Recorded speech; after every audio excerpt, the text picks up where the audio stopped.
It's an offence anywhere in Canada under the Railway Safety Act to trespass on railway property. There's going to be a lot of opportunity in the coming years for BC residents, and we're seeing Alberta residents relocate here. Do you still need more artists to put their art up? Of course. Yes. Perfect. If somebody grows up in a farm, you'll find that it's a lot of work and it doesn't look like the path they want to go down.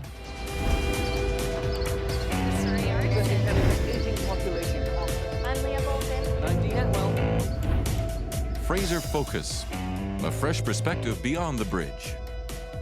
Hello and welcome to Fraser Focus, local places and faces from here in the Fraser region. I'm Dean Atwell. And I'm Leah Bolton. On this show, we head to Cloverdale and we visit the Arts and Entertainment Association, newly formed. Newly formed, speaking of new, we also head into Mission and check out a trade school dedicated to heavy equipment machinery. And as you can see, right now we're in Chilliwack. Now, railways, they have become a hot topic because this is one of the highest risk locations right here in BC.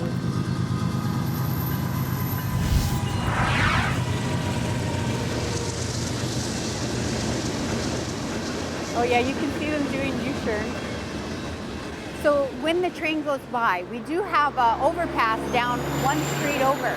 So people see it coming and they can't waste a minute. So they do a U-turn right in the middle of the road and head over to the overpass. In 2015, we had 53 trespass accidents on railway property, and there were 164 crossing accidents at railway crossings across Canada. And our goal is to bring that number down to zero.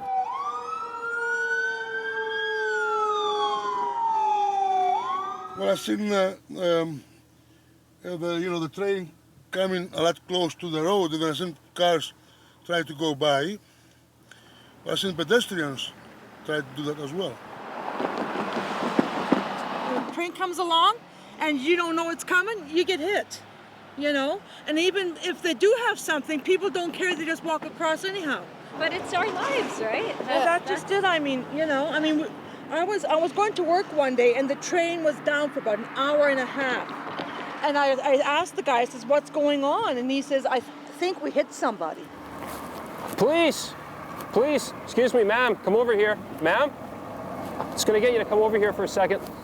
An individual who's going for a walk on the railway tracks, they think they're gonna get off on time, but the train sees, the train crew sees that individual in the distance, and they have to hit the emergency brake because they don't know what that person is intending on doing. And it puts the train at risk, and it also creates a very unsafe situation. Now, did you see the sign posted right there? No, so the sign tells you that it's private property. It's an offence anywhere in Canada under the Railway Safety Act to trespass on railway property. Whenever we are told to find our high-risk areas, we just basically go to areas where we have the most amount of incidents, right?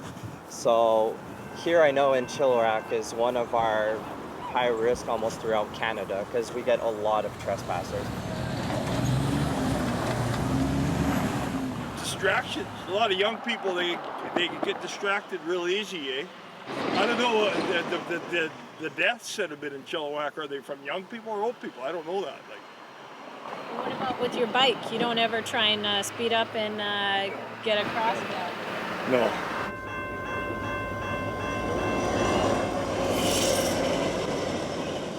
It's a sad thing, having talked to people who have been engineers for CN, the sad thing is they can't stop. They're carrying huge freight behind them. So they see it happening or they see someone on the tracks. And it's very sad because they have to live with the repercussions. Hey, how's it going? We're Steve with CN Police, and we're giving out safety tips around the railway. Oh yeah? Just in regards to this tracking in particular. It's I thought maybe you were going to finally put an overpass. That would help, wouldn't Not it? today. How you doing? Once the gates are down, though, it's relatively safe for cars. They'll usually wait for the gates to come back up before doing anything. It's pedestrians, really, that we'd have an issue because pedestrians will see that the train has passed. They'll decide to go around because they figure that the train has passed. Safe However, enough, yeah. as you can see here, there's two tracks. So technically, you have one going down. There could be another one going down the other way. That they might not see. Behind it that they might not see. But if somebody chooses to walk on the tracks, none of the rail companies can protect them from that. Yeah. And so they just really urge people, stay off the tracks. Don't be distracted as well. Those kind of things like headphones, our cell phones. Everything calls us, right? We're so busy. They had a similar problem in White Rock where somebody was wearing headphones, and you know that raised a lot of discussion in the community, and then they started putting the fences up. But your tracks are all over the place. They are all you over can't the place. put fences up around. We do what we everywhere. can do. You know, we have a great partner that works with us in the upgrade. So all of the ones that have presented any kind of risk to us have bells, they have whistles, they have the gates that come down. All of those precautions are in place.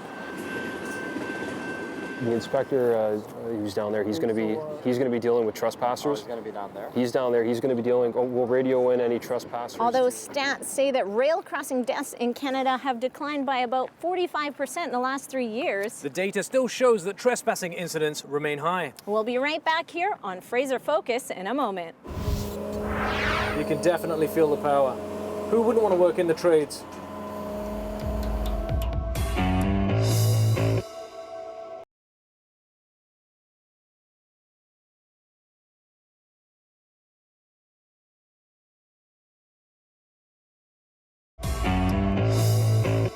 Welcome back to Fraser Focus. Now, a growing demand for trades-related education has resulted in a number of schools opening up across the Fraser region, such as this one dealing in heavy machinery equipment. Yep. So again, I'll get you to sweep some of that down. Well, it's actually quite interesting because we're seeing people from Alberta moving to British Columbia.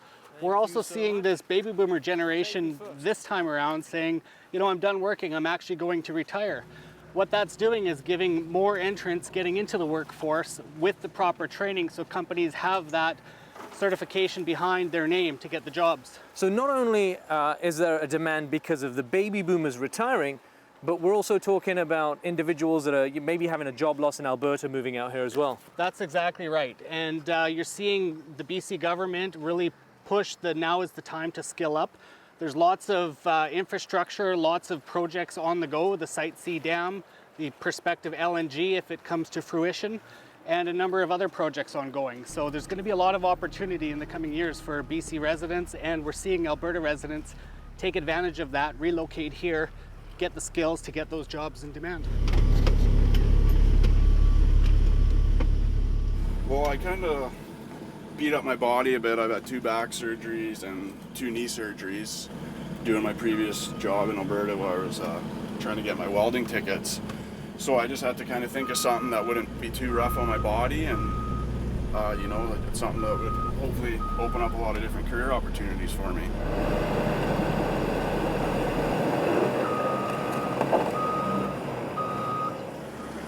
Okay, watch your footing.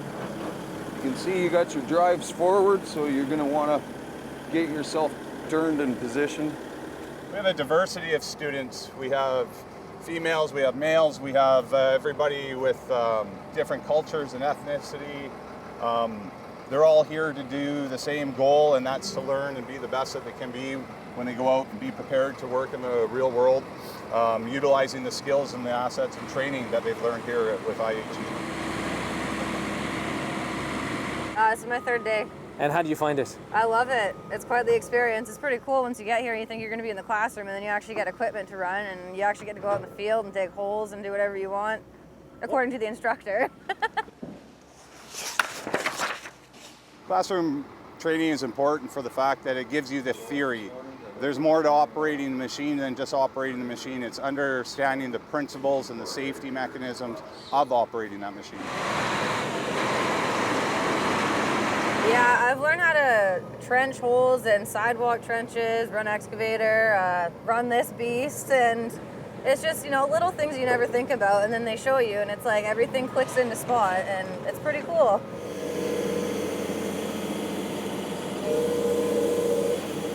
Three points of contact that's always applied on any job site, approaching and getting into any piece of equipment. You have at least 3 body parts on the vehicle or equipment at all times.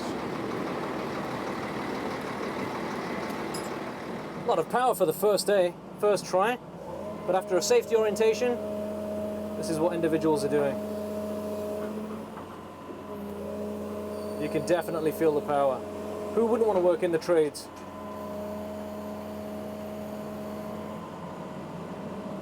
And mic drop. Now that we have this this new trade school, what it says to not just me, but to all of our community is there's a new opportunity for our youngsters to get into a respectable trade, and it has a future, particularly given what's going on in Vancouver right now with the influx of people to the Fraser Valley. I was a carpenter before this, so I always liked operating equipment. Thought this was the next logical step. I can picture myself doing this for another 30 years.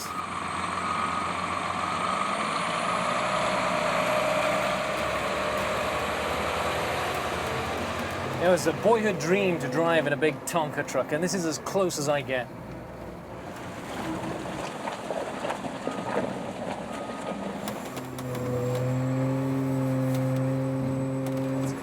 With unemployment rates at an all-time high in Alberta, schools like this one are surely seeing a rise in enrollment. You're watching Fraser Focus. We'll be right back. We're just going to focus a lot on bringing in some local artisans and entertainment down here.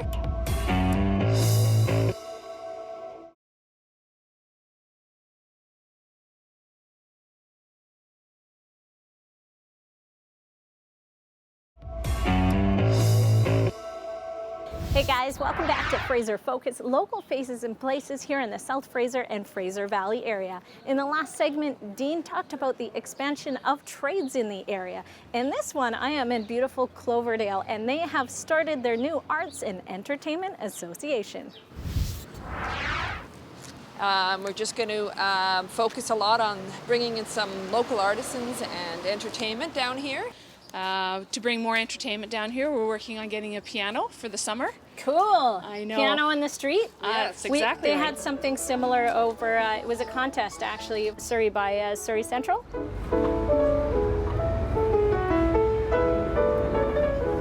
Yeah, same company and everything. The design of the main street of Cloverdale, it's been here for well over 100 years. So I think there's really a trend where communities are starting to buy local and support their local businesses.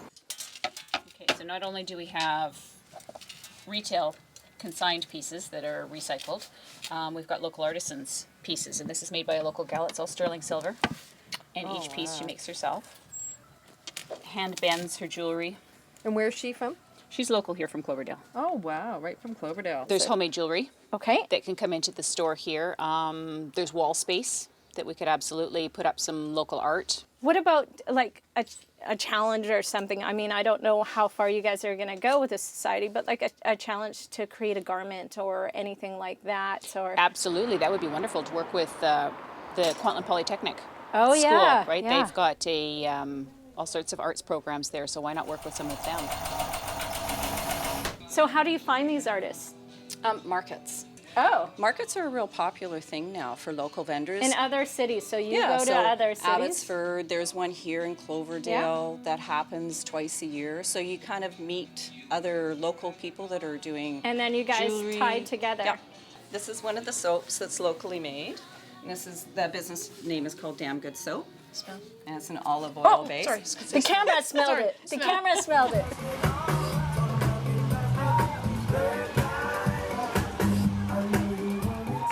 The overall goal is to include more artists and entertainers out there, right? We partnered with the Surrey Arts Council. Okay. And we are looking for local other artisans and entertainment. And we have some artists, so some entertainers. Such like as Richard Tickleman.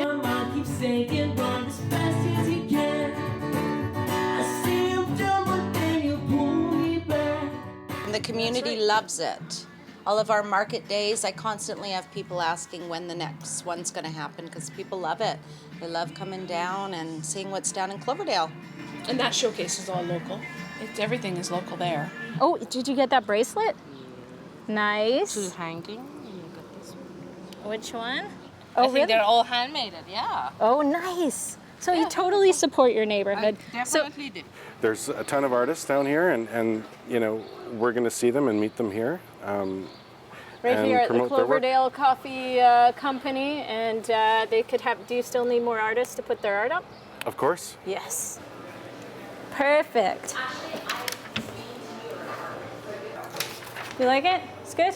Arts and entertainment, right? Because don't forget about the entertainment. We keep talking about art here. Well, the gal that manages my store when I'm not here, her daughter is a singer-songwriter, and she's just in the cusp of getting herself known and getting out there, and she's off to Nashville.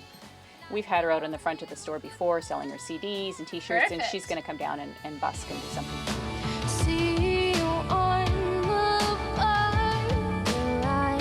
You know, talk about showcasing local entertainment. We'll hear music like you just wouldn't imagine. Yeah. I've heard it's amazing. Might even have some famous people come down like they did in Kelowna. Yeah, That's right. I like it. It's going to be the hot spot. So Arts and Entertainment Association formed in January formally, and now you guys are just coming up with more ideas to include the community and bring local artists and entertainers here. Exactly. That's exactly what we want to do. Yes. So more things to come. More things to come. Stay tuned.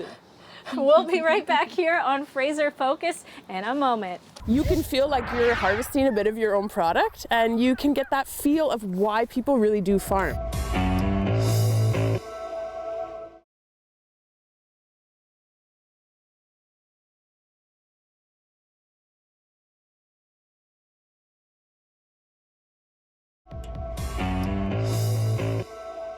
Hey guys, welcome back to Fraser Focus, local faces and places in the Fraser region. It's week 3 of our 4-part series taking a look at ecology and nature in the community. And what better place to check it out? We've lived here for about 20 years and we've farmed it for about 13 or 14 years. So we've grown from the first time we did 50 chickens to now we're doing about 7,000 chickens and about 1,300 turkeys a year. I take pride and joy when I see people enjoying what I've grown, like eating that bird and saying that they really liked it. It's something special. I'm putting him back with his friends. I don't know why he's here. I don't know why you're all by yourself. Aw, there we go. Maybe. Yeah, I like being outside, and I like watching natural expression of animal behavior. Like, that's a huge deal to me. Okay, we gotta move these chickens, put them in the shade so they don't get cooked in the sun. Okay. You really want to grab their legs if you can. Legs? Yeah. Oh, I might have You to need put this both hands. down. Oh my gosh! How do you do this? He's playing dead. Oh, nice! I got Good a chicken! job. Good job. I got a chicken! Hello!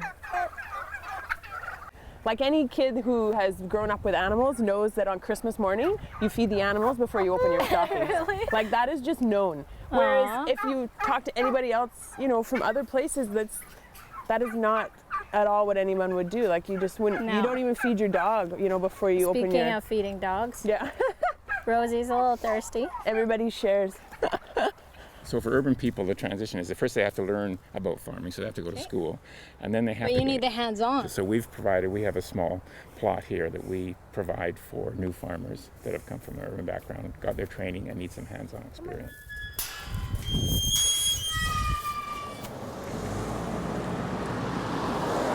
The interest, though, comes from the people themselves. It doesn't come from the programs. The programs are there for if the people are interested. If somebody grows up on a farm and they find that it's a lot of work and it's not a lot of fun, then it doesn't look like the path they want to go down. In my case, I was kind of encouraged to do maybe a trade or something where I could make some money, and kind of did this even though I was kind of at the starting point, didn't seem like it was really a viable option.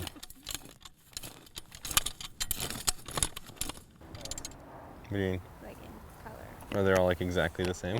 That's what I'm saying is like this variety is different than this variety. Yeah, so we grow a bunch of different varieties of flowers and we sell for weddings as well. And then it's also great for bees and other pollinators. I think you'll like this spinner. We got chicken loose. We got to catch her and put her back in the run. How'd she get out? I'm not sure how they're getting out. There you go, pro chicken catcher. So those are your chickens for eggs, right? Yeah, we have 99 laying hens. They rotate around the pasture, so they always get access to fresh grass and bugs and all that good stuff, so they're really healthy. All right, tomatoes. When you go out and you tell people you're a farmer, what do they say? I don't really go out and tell people I'm a farmer. No? What, doesn't anyone ever ask, hey, what do you do for a living? Oh, I don't know. Yeah, farming, it's funny because I think everybody's families kind of come from farming and it used to be such a big part of everybody's life. Okay. But now there's like a kind of detachment, so farming kind of seems like this unattainable job, or that nobody's really a farmer anymore, even though everybody eats 3 times a day, hopefully. Like nobody bats an eye when you say, yeah, I'm a bartender. Yeah, yeah. Well, I think that's kind of the problem with our agricultural system, is that it's kind of been a trend towards less and less farms, and the farm size is getting bigger, which means more industrial farm practices, more pesticides, more synthetic fertilizers, and less farmers. And what we're saying is it's better to have more farmers on a small scale doing a good job, because the product in the end is better for the community, and the environment is better off, and it's a good lifestyle for the farmer. Whoa, I learned a lot from those young farmers, Dean. I think I'm going to start to plant my own flowers. Lots of manual labor there. You're watching Fraser Focus, and that about wraps up this edition of the show. If you guys have a story to tell, you can contact us via email, you can give us a call, or there's always social media. JoytvBC. I'm Leah Bolton. And I'm Dean Atwell. Thanks for watching.